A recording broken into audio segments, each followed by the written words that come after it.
Folks, this video is about how to attract clients as a freelancer or IT consulting business in 2024 and more importantly in 2025. But before we dive deeper into that, it's super important to understand that you need a couple of things. You need to have, in order to attract clients, you need to have attract clients. I'm going to draw a little bit here again. What do you need? Number one, you need positioning and offering. Makes sense, right? Number two, you need external representation. So you need to be visible, to your audience. And number three, you need a client acquisition strategy, because I need to disappoint you. It's not gonna happen alone. And one of the most important things I'm gonna drop right at the beginning: how are most freelancers or agencies or consultancies, where they're fitting under? You have two different ways on how companies are basically categorizing you. You have cost and you have revenue. The problem is that if you are a single freelancer, that sells time for money, if you're a business in the IT, basically also body leasing, most of the time we are here. We are a cost block for the clients. But let's dive a little bit deeper into that. Problem is, if you're a cost block, and especially we see it this year, what happens? Costs are cut down. So, if you're, for example, an IT freelancer or IT business is selling SAP consulting or development or Salesforce or Microsoft, and all you do is selling Dynamics consulting for 150 an hour. What happens after all, in the statements, profit and loss, how does management in your end customers' companies are evaluating that? As costs. They don't see the direct value that you're bringing. It's not black or white.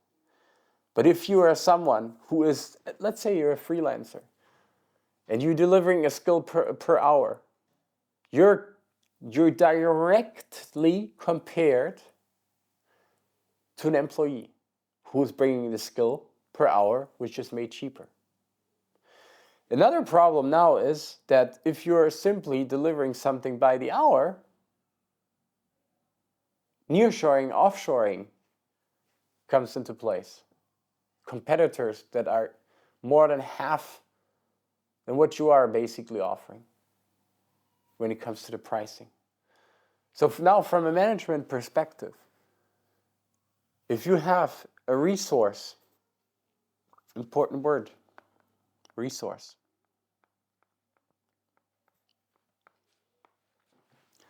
that costs 100 euros an hour, you have a resource that delivers the same skill for 50. Which one are you taking? Pretty clear. When times are tough, and it goes for businesses the same, if you have a team that is simply structured as body leasing, delivering resources, same problem. What happened in 2024 so far? Recession, crisis, economical crisis. Some industries are cutting costs. What happens to the service providers? Usually they're cut out because they're a cost block. Super, super, super important to understand this point. You want to be more in the revenue stream. So you're contributing to the revenue. But we're going to get to that. Yeah. Make some examples here, yeah? Let's make some examples. When it comes to positionings, you can be categorized in the cost or in the value. And this is very important. If you're just doing Microsoft Dynamics consulting or dev or SAP development, yeah, or IT cloud or DevOps, yeah, whatever. Usually, if there's no clear positioning and no clear service offering and thus end result, you're regarded as costs. Yeah. On the other hand, or Power BI reporting is also a good. Yeah. You're not familiar even with the technology. And usually decision makers, they don't care about the technology in businesses. Talk about what benefits they bring. But for example, if you say, let's say for Dynamics consulting, yeah, we reduce, let's say, we reduce, yeah, or no, we optimize, or actually we increase. Let's do that like that. I like that better. If we talk about sales, we increase your sales by 5%, yeah, within 3 months by leveraging or using the rapid implementation method that we have. Clear end result, brings value. If you are, for example, in SAP Finance and Controlling, and you know that usually if you go and focus on the controlling part, and you can cut sub-finance or sub-costs, and whatever, by 10% by using the SAP BPML best practices for FICO. Or instead of just saying Power BI reports, maybe you can say increase pricing optimization by 50% by identifying profit margins or something like that. So you see what is a cost and a value-based service offering. And it's very, very important to understand because, again, if you're regarded as costs, you will be cut down. And that's what happens this year. That's why everybody is saying, oh, the market is deteriorating. It's bullshit. The market is getting better, higher. It's increasing worldwide. You're just getting cut out by nearshoring, by offshoring. Yeah. If you're positioned here, you're contributing to the value. This can be revenue, this can be sales, which is basically also revenue, or more cutting costs as well as we had here. Yeah, cutting costs go down. Different examples. Always, and this is important to understand, always have these objectives and goals when you want to be on a value positioning and offering. Reduce costs, and it's simple as it is. Increase revenue, increase profits. Yeah? clear end result. And I know now you're thinking, oh, in my niche, in my IT technology area, it's so individual. That's what everybody's saying. But surprisingly, for some freelancers or businesses, this is working quite well. Enhance cost efficiency, optimize cloud cost, reduce SAP implementation costs, expand pricing transparency, boost sales performance. This goes all in that direction. So now you need to ask yourself, are you costs or value? That's the question mark that you need to answer. Which part of the solution are you?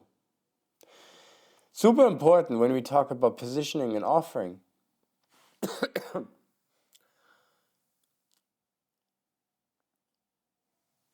There's two ways. I'm trying to break it down. Let's say we want to have a value-based offering.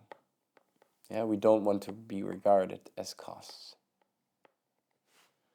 There's two ways that we can go. Well, number one, we actually need to redefine our offering, because it simply is not value-based. That is very, very rarely the case. Mostly, and now comes a big secret, that's not a secret, but actually not really a lot of people know, it's a repackaging. You just package your service offering differently, and then it's value driven. And that's exactly, so you don't need to even invent a new offering, a new delivery or something like that. Delivery stays the same here. It's just how you sell it, how you package it. This becomes more important. This comes down to marketing and sales. Simple as it is. Instead of saying we're doing Power BI consulting, we can say we enable businesses to reduce expenses by enhancing their transparency in their profit and loss statements or their pricing reports. Or instead of saying, yeah, I'm a sub-FICO freelancer, and say, well, I usually help my clients lower the SAP implementation costs by improving project efficiency, applying best practice methods for sub-FICO based on the SAP BPML. More examples like that I'm going to share as well. It's mostly a repackaging thing. So we just package it differently so it becomes value driven for the client. So important to understand that. Yeah. And in order to find out actually where can we deliver value, sales, increasements, cost savings, I mean, it's always good to have numerical data to validate this assertion. But let's take a look at roles or departments, yeah, in companies, because that's basically where you increase value, revenue, profit, or decrease costs, sales, marketing, products, yeah, IT tech, reporting and pricing, business development. This is usually where you increase revenue or profits, yeah? Then you have something like back office, FICO, HR, what else? IT infrastructure, and so on.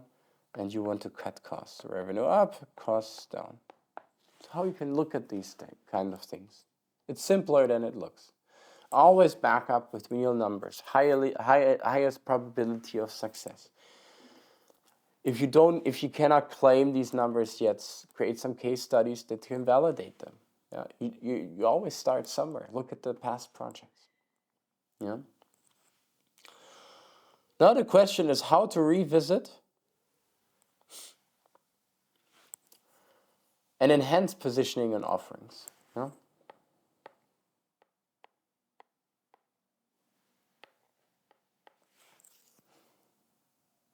We said that already. Yeah. Approach, reduce cost, boost sales. Refine positioning offerings. Goal is standout case study. Yeah. So you can use case studies, yeah, in order to get these, maybe some trial test clients as well, if you can validate those numbers. Yeah.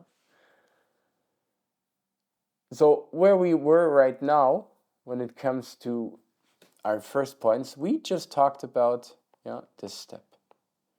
Positioning and offering. No? This is where we are. Now we go, this is number 1. Now we go to 2, the external representation. And then we go to 3, the client acquisition. Just checking that we are all on the same page. Now we did this, now we're gonna talk about the external representation. So, let's say you developed a case study, a good project reference or whatsoever. Yeah? Let's say you have something like a project reference for yourself or a case study. Yeah, because we all have them.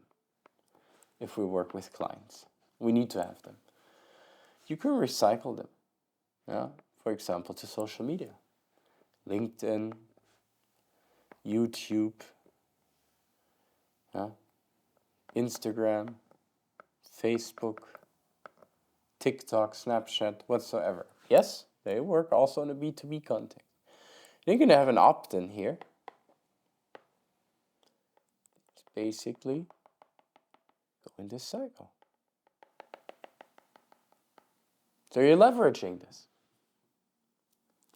Opt-in can be a telephone number, freebie, are you already using it, pay attention to customers' interests, so something that where a customer can opt in, call to action behind it. Place a sales call, for example. That can be a lead form, telephone number, a call, or any kind of CTA here.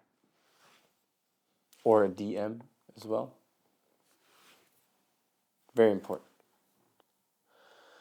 And what I really love when it comes to the external representation, or in other words, get visibility from your target audience.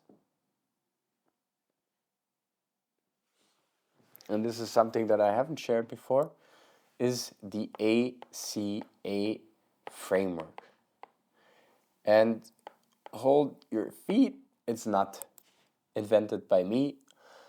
It's invented by a small, very famous guy called Alex Hormozi. And I want to introduce this ACA framework. What does ACA framework for sales mean? Ask, acknowledge, compliment, sorry. Already one step ahead. Let's take this out. Compliment and acknowledge. ACA. How to get in touch with your client, with your leads. Ask, compliment, and acknowledge. It's that easy when it comes to your external representation to get more visibility. Super, super important. Ask your target audience questions about their problems, about their pains, about how they're solving it or not. Compliment them if they have solved them. Congratulate them. Solved the problem. Had success, and so on. And acknowledge everything that they are giving you. Very important for the DM framework when it comes to the messaging. in the lead generation part. So, next thing that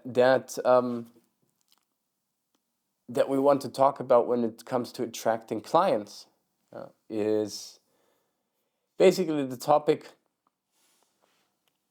of the customer lifetime value. If you get a new client, you always want to ask yourself, how can I develop the client? How much potential does a client have? Yeah. Is it worth onboarding the client? What's the situation? What's the market situation? Yeah. What is your goal? You always have the same amount of time. And ideally, you have certain milestones. Yeah. If you, for example, let's say you have a 24 month, so 2 years time span. You ideally want to have something after the first year that you achieved, after 6 months, after 1.5 years, and then smaller iterations here as well, smaller iterations here as well, smaller. Because if you're leading here, you can jump into the next stages as well and really increase the customer lifetime value. Over-deliver, always over-deliver and undersell. That you must have heard. Keep costs down. Yeah. And start leveraging employees and outsource part of your work. That's how you can develop a customer. Super important. Mostly today, most of the things that we've talked about is really the understanding that, and I'm gonna draw it again, that we are either here